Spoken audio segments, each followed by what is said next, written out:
Joining us on the Newsmaker's line this morning is Senator from the 22nd District of Virginia, but for our purposes, he is also one of the announced Republican candidates for the 5th District in the U.S. House of Representatives. He is Tom Garrett. Good morning, Tom. Merry Christmas. How are you doing today?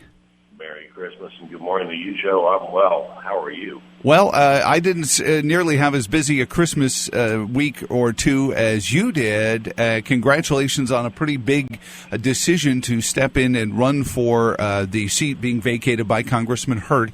He's going to join us on Monday. We're going to talk a little bit about his reasonings behind it. But I sense that in my interactions with Robert, almost from the minute he went to Washington in 2011, in January of 2011, that he started to become frustrated with the process. Talk about that. Talk about the process, and he's talked frequently and eloquently on this show about how different things operate in Washington than operate in the Virginia Senate.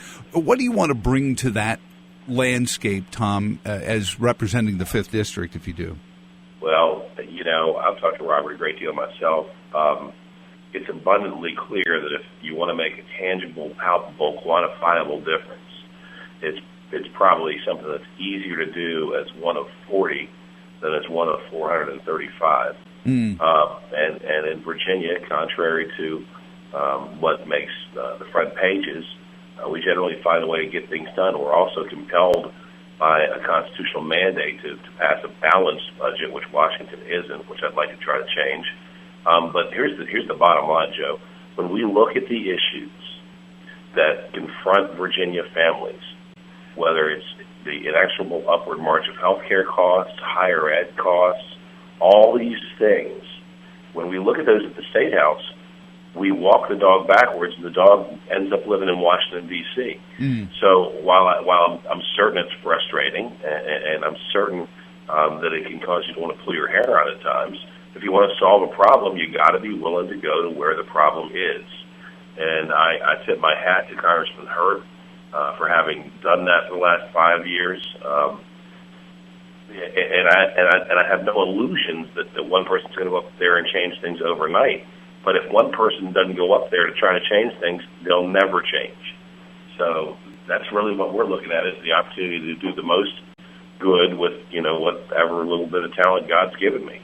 Well, let's point at your term in the unlikely, essentially, as the 22nd District was sort of drawn with Bert Dodson in mind, coming out of a field of a very busy field in the primary to begin with, and then beating Bert Dodson, heavily funded, both self-financed and beyond, in the general election in the 22nd. But in the 4 years you served so well, though often a lightning rod, they didn't even run anybody against you the next time around.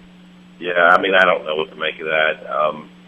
I'm humbly grateful for having had this opportunity. I'll maybe break my arm, pat myself on the back. We started off by earning the Virginia Chamber of Commerce Freshman of the Year Award, won the American Conservative Union Defender of Liberty Award. I think in 4 years, VCDL has rated us 100, 100, 100, and 99, and I would take exception with the 99. I tell everybody, I just aspire to be predictable. I'm going to look you in the eyes. I'm going to tell you what I believe, and then you'll know what I'm going to do because I already told you, and I'm going to do what I've said. Is that an important?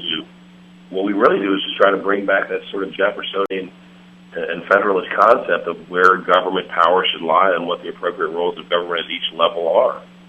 Well, does it? And I know that the omnibus budget vote has gotten a lot of people up in arms, and a couple of Virginia Republicans voted along with all the Virginia Democrats in favor of this spending plan that kind of kicks the can, down the road a little bit further and allows things that had been campaign issues to continue to get funded on down the line.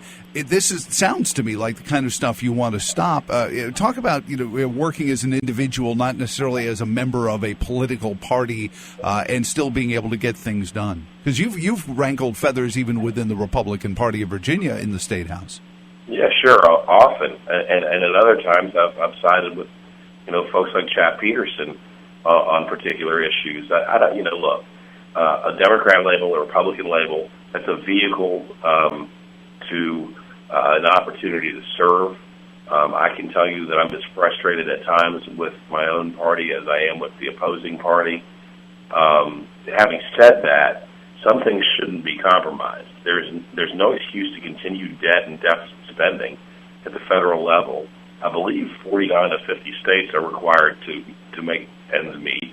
I know that families across the Commonwealth, the 5th District, are required to make ends meet. And when you're spending tomorrow's money today, then you're selling tomorrow's liberty for today's largesse. And it has to stop. We hear the word unsustainable all the time. $18 trillion of debt. And President Obama said when Bush had $7 trillion of debt that it was unpatriotic. Well, congratulations, Mr. President, you've doubled down on unpatriotic. And it's axiomatic, Tom, and you and I have talked about this. The bigger government gets, the smaller the citizen gets, and that can't continue. And I think a lot of that deficit is the government trying to buy its way around the constitutional prohibitions that Madison and Jefferson wrote in, and Patrick Henry voted in to keep the government from doing things for people. I just came back from New York State, where there's a huge grassroots parent-led protest against Common Core, and many of these are parents that voted for the same Democrats that pushed Common Core down the pipeline.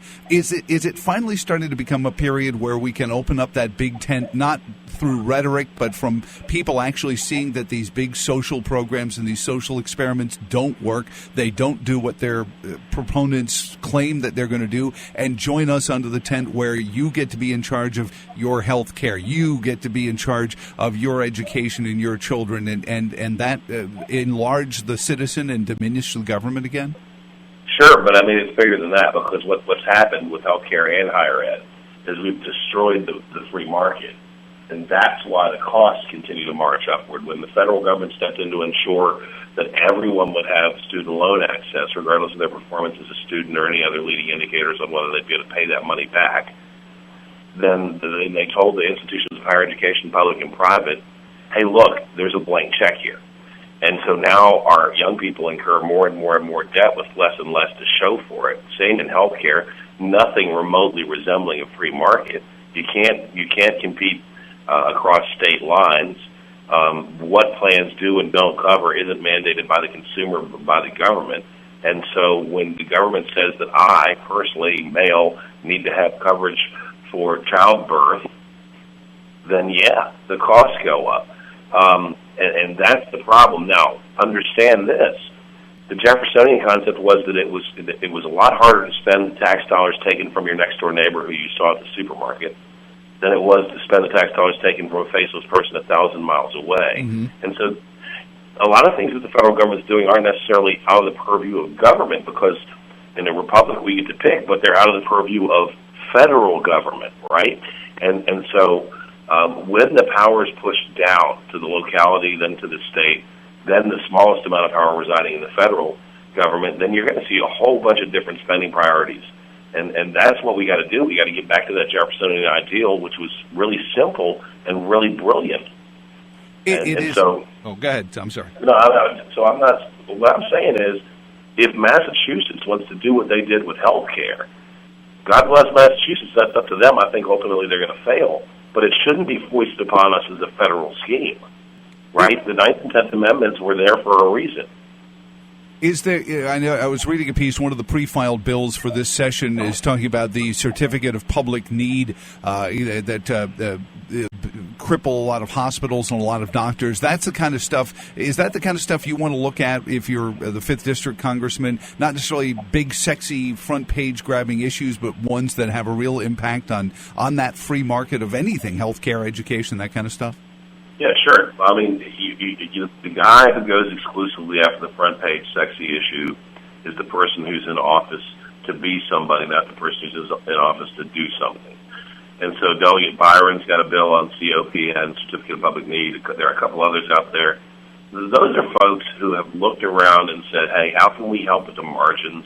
Because that's the only place we can help at the state level in the healthcare arena, is at the margins, because everything is dictated to us by the federal government in this fake marketplace that they've set up that drives costs upward. When you tell people, I'll go back to higher ed, charge whatever you want. We guarantee that people will have access to the money to pay for it.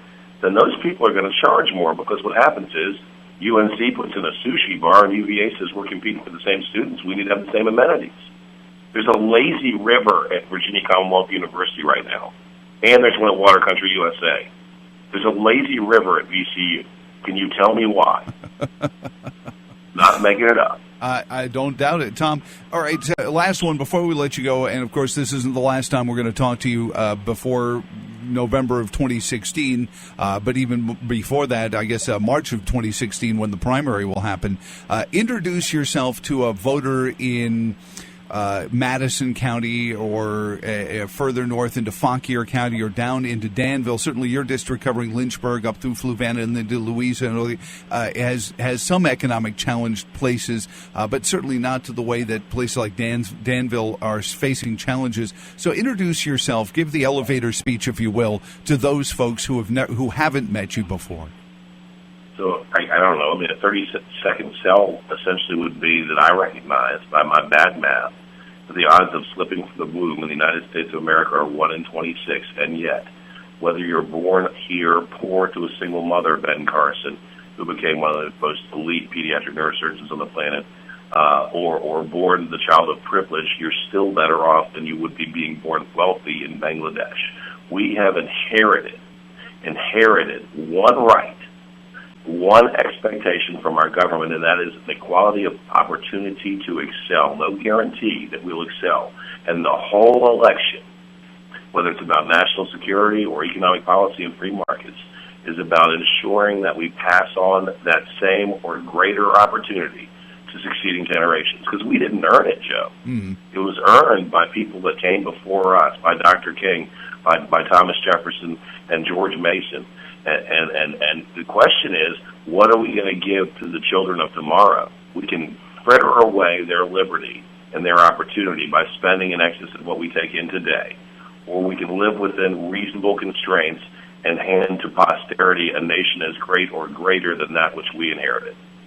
Tom, I know I said you mentioned this national security, the story that the NSA was listening in on Congress people's phone calls. What would the Congressman Tom Garrett's reaction be if he found out that he was being surveilled by the National Security Agency on his phone calls? Well, it'd be the same as citizen Tom Garrett's reaction, and that is there's certain constitutional protections.